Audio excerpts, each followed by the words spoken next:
Guys একটা আমার CNG driver কত কষ্ট করে গাড়ি চালা দেখেন কতটা সময় লাগে গ্যাস লইছে কতখানে আসছেন ভাইয়া আপনি গ্যাস লইতে সকালে সকাল 10টায় আসছি এখানে, এখন মাত্র গ্যাস লয়ে বাইরিস।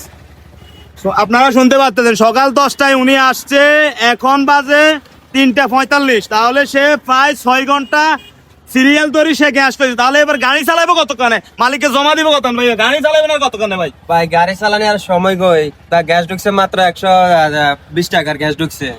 এখন গাড়ি চালাবো না, মালিক জমা উঠাবো না, নিজের বেতন রাখবো, এখন কি করার দেখি কি। দেখছেন নি ভাই, সে বলতেছে 120 টাকার গ্যাস লইছে, 120 টাকার গ্যাস ভাই। এখানে গ্যাস লইতে সর্বনিম্ন 300 টাকার, এত লম্বা সিরিয়াল ধরে 300 টাকার গ্যাস লইতে আসে, পরের দিন সারাদিন চালাইতে পারবো। 120 টাকার গ্যাস লইতে 200 টাকা চালাইতে বা 500 টাকা চালাইতে আবার গ্যাসিং সারে দেবো। তাহলে তারা তো কত কষ্টে আছে, তার মুখে তুমি তো শুনছেন। তারা ভাইয়া দুপুরে ভাত খাইছেন নি ভাইয়া?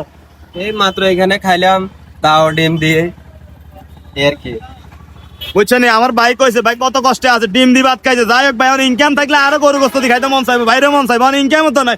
6টা ঘন্টা সিএনজি স্ট্যান্ডে পাম্পে সময় দিচ্ছে, 6টা ঘন্টা গ্যাস লাগতে গ্যাস দিতে সময় নিচ্ছে। তাহলে বাংলাদেশে কি হইতাছে, আমাদের দেশে গ্যাস অহরহর খনিজ আছে, কিন্তু আমরা দেশের মানুষে গ্যাস পাইতেছি না, কামাই রুজি করে খাইতে পাইতেছি না, কত কষ্টে আছে।